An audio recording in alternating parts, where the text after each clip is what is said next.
Hello everyone, welcome to our channel wings a Quran. So guys, आपकी English के जो हम बैक टू बैक सीरीज चला रहे हैं अलॉन्ग विद आपके जो जीएस के चल रहे हैं, let me take back to your our channel wings a Quran. यहाँ पे आप लोग काफ़ी देर से हमें बोल रहे थे to upload videos and revision lectures. Playlist पे जाके सबसे पहले आपको यहाँ पे हमारा VLW रिविजन लेक्चर्स मिलेंगे। आप देखेंगे अभी तक 3 और 4 इंग्लिश के जा चुके हैं। यशोदा मैम के आपको दिखेंगे जीएस ओरिएंटेड लेक्चर्स भी मिलेंगे। कपिल सर के भी आपके लेक्चर्स आ रहे हैं और आप में से काफ़ी अच्छे कमेंट्स हमें आ रहे हैं, तो thank you for sharing and commenting. तो अभी लास्ट का वीक बच्चा है, गिव योर बेस्ट। अपने स्कोर्स हमारे साथ साथ साथ शेयर करते रहिए कि कितना आपने अभी तक कितना इम्प्रूव भी किया, क्योंकि it's been I guess 4-5 days हमें वीडियोस को स्टार्ट किए हुए हैं, चाहे वो जीएस के हो या इंग्लिश के हो। तो इस वीडियो पे भी आप 24 में से मेरे को मार्क्स बताइए, जो मैम आपके साथ शेयर करती है उसका भी बताइए, एंड ऐसे ही और भी जो हम फर्दर वीडियोस लेके आएंगे उसमें भी। तो let's start. What is the synonym of the word innocuous? ठीक है, सिनोनिम आपको इसमें बताना है। अगेन सिनोनिम आपका क्या आ जाता है यहाँ पे? Similar.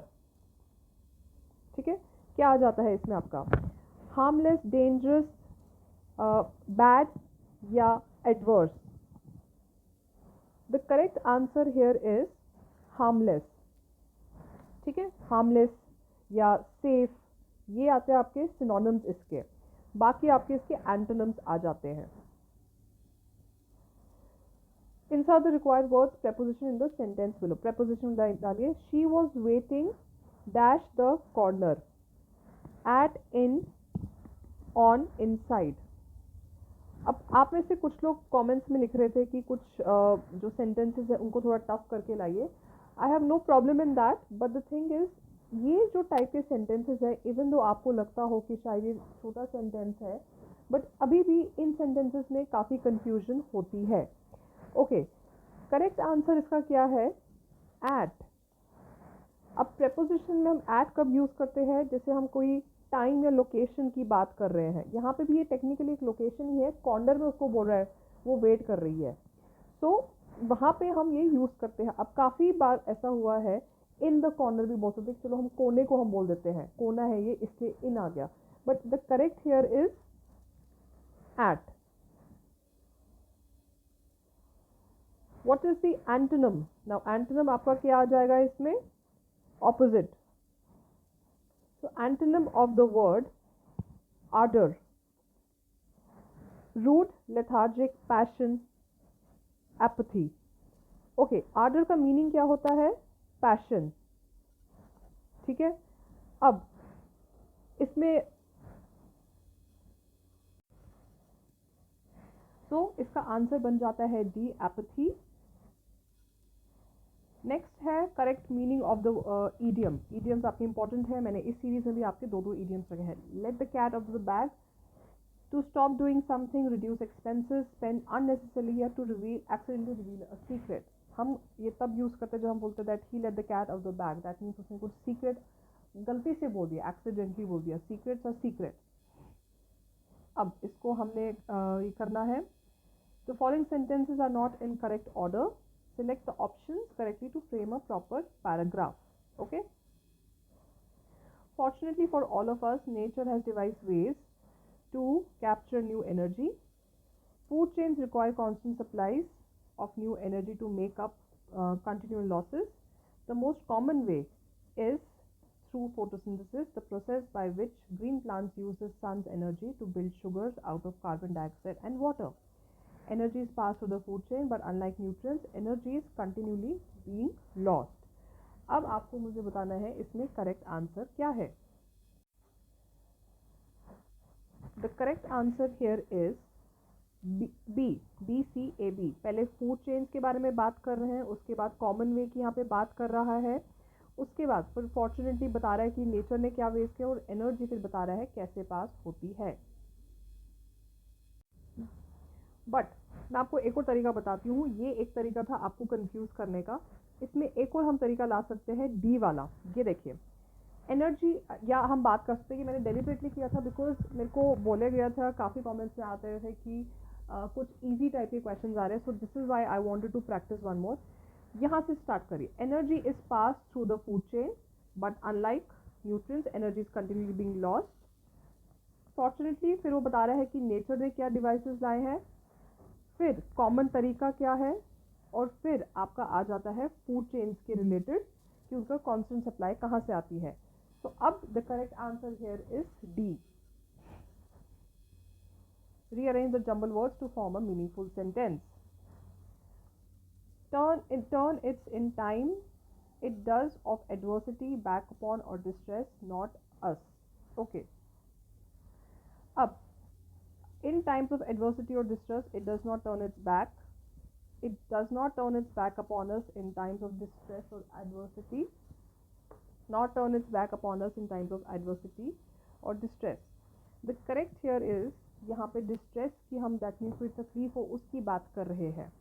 It does not turn its back upon us in times of adversity or distress. Insert the article in the following sentence.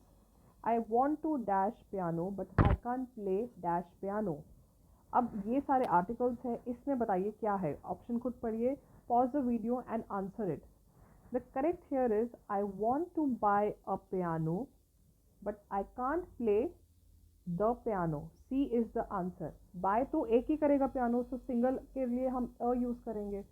अब उस स्पेसिफिक पियानो को उसने प्ले करना है तो यहाँ पे आपका द आ जाता है. That is why C is the correct answer. Change the mentioned below sentence from active to passive voice. Veena threw the jacket.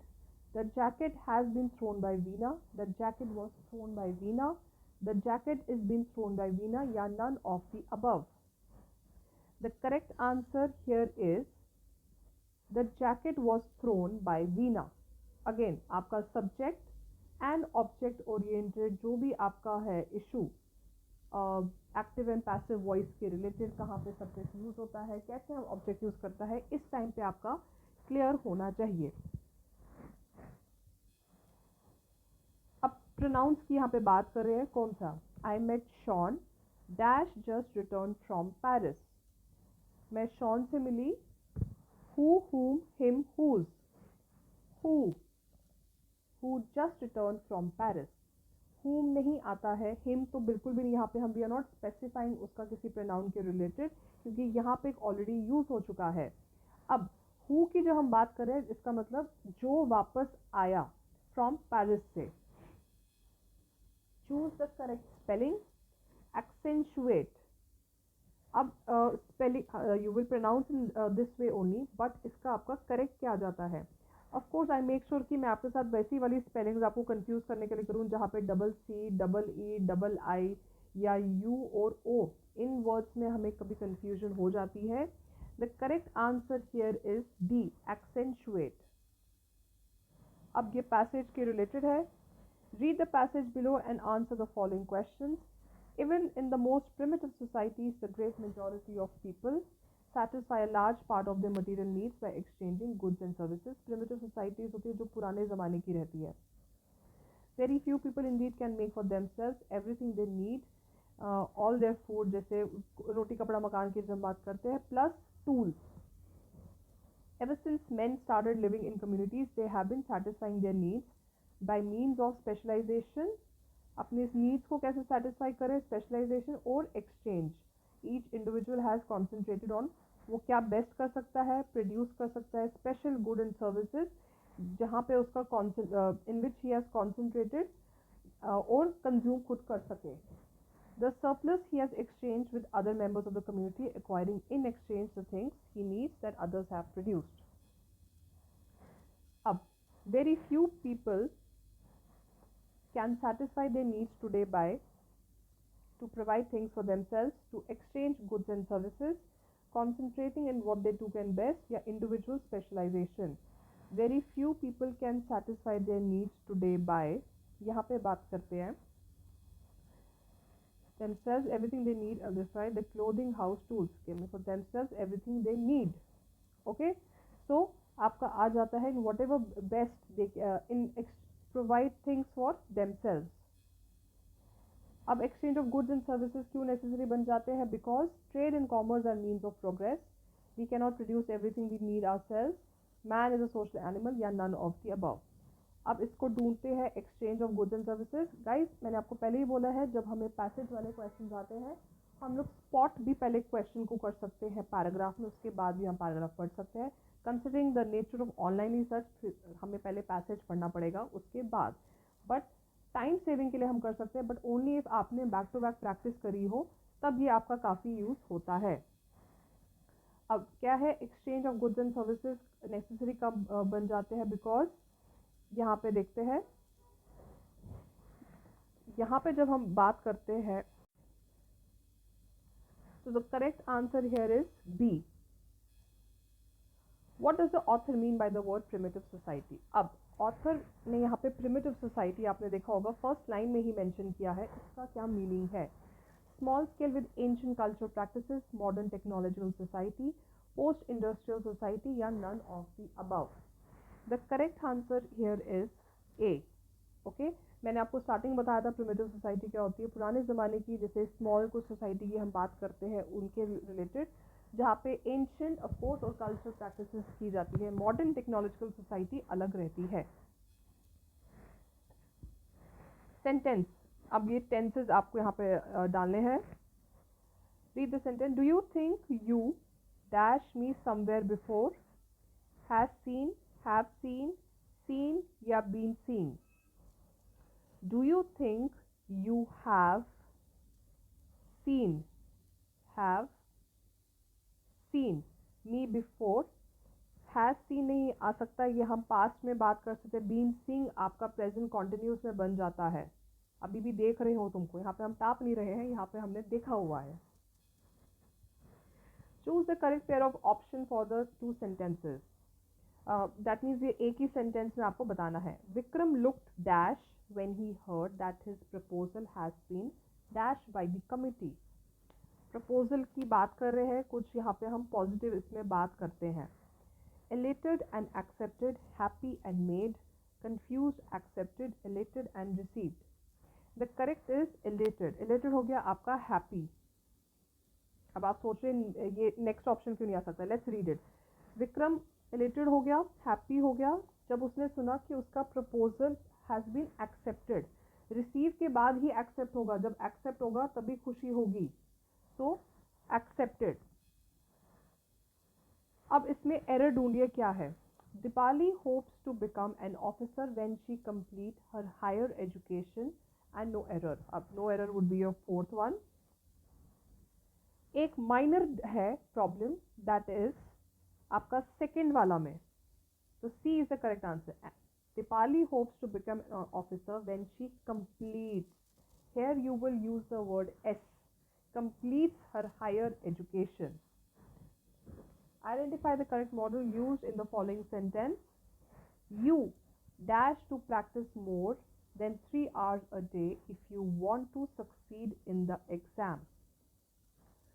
Must, ought, should, would. Now, must and ought में difference हमने पढ़ा था। यहाँ पे हम probability की बात करते हैं। लेस प्रोबेबिलिटी तब आती है जब हम ऑट यूज़ करते हैं।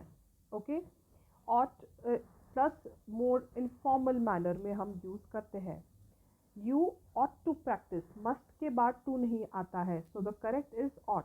यहाँ पे टू ऑलरेडी मेंशन है। You should to practise, you would to practise, no, you ought to practise. Ought के साथ हमेशा टू आता है। फॉर मोर देन 3 hours, और उसके बाद उसको ज्ञान दे रहा है कि एग्जाम सक्सीड हो जाएगा। Complete the sentences by adding the correct homophones. The box was at the dash of distant, क्या है वो। All he could do was dash at the ugly walls. अब ये स्टेयर और स्टेयर्स की स्पेलिंग में मेरे को बताइए कौन सा ऑप्शन आ सकता है।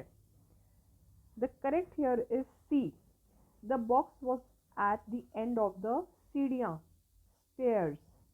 All he could do was stare, देखते रहना अगली दीवारों को। Okay, so stairs and stare we pronounce it in the same way, but इनकी spellings गलत है, and this is how we use it.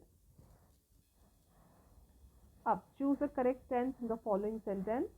He dash discussing the interiors of his room for 2 hours, or over 3 hours. अपने किसी room का वो interior discuss करा है। Has been या हैव बीन या इज बीन या हैज़, ये आपका ही हैज़ बीन आंसर आ जाता है। प्रेजेंट परफेक्ट, ठीक है, प्रेजेंट परफेक्ट टेंस में आपका आंसर आता है। Rearrange the following words to frame a proper sentence. Obey a soldier or the rules a child, a student must. A child, a student or a soldier must obey the rules. A student or a child must obey the soldier rules. The rules must be obey a child, a soldier or a student या none of the above. The first one is the correct answer. एक child हो या student हो या soldier हो, उनको rules follow करने चाहिए, ओबे करने चाहिए। Check the correct spelling. अब स्पेलिंग बताइए इस वर्ड पे क्या आ सकती है। The yesteryear's actor graciously dash the award. Accept किया या एक्सेप्ट किया, हम लोग काफ़ी लोग इसको एक्सेप्ट प्रोनाउंस करते हैं, it is accept. Okay, so the answer is accept. मैं अवार्ड को एक्सेप्ट करती हूँ। तो येस्टर ईयर्स के एक्टर ने, पुराने ज़माने के एक्टर ने, जो अभी भी है यहाँ पे, ग्रेशियसली, ग्रेशियसली क्यों बोलते हैं, आज के टाइम पे उनको कोई पूछे ना पूछे, but with grace they can come and take the award, so accept. Choose the synonym. अब सिनोनिम बताइए इसका क्या हो सकता है। Garrulous, GARRU, garrulous. Talking too much, to speak vaguely, show off या डिवॉइड ऑफ इंटेलिजेंस। तो इसका आंसर आ जाता है टॉकिंग टू मच। या अगर मेरे को एक टफ वर्ड यूज़ करना हो, चलो मैं आपको पहले ही बता देती हूँ, कभी किसी सीरीज में यूज़ करेंगे, लुकेसियस, देयर इज क्यू अटैच, उसको भी हम बोल सकते हैं टॉकिंग टू मच या टॉकेटिव टाइप ऑफ पर्सन। जैसे कोई कैब ड्राइवर हमें मिल गया, ऑटो वाला हमें मिल गया, वो बार बार जो बातें करता रहता है। अब add the suitable preposition the following sentences. I dash a chocolate ice cream. She will dash to ride horses for her anniversary. So इसका क्या आंसर आ सकता है। asked for और asked to में, I asked for a chocolate ice cream. She will dash to ride horses for her anniversary. She will uh, uh, she will ask to, okay, asked for and asked to,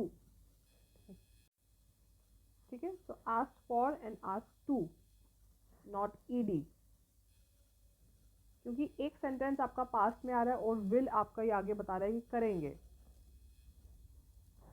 choose the correct meaning of the idiom use. It's a long shot, again बहुत बार use करते हैं। It is not a cricketing shot की बात कर रहे हैं, but ये यहाँ पे बात कर रहे हैं इट्स अ लॉन्ग शॉट की।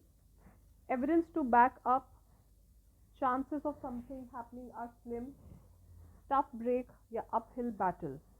That means chances of something happening are slim, that means a slight chance, कम चांस है, but worth trying. So this is how you will use it.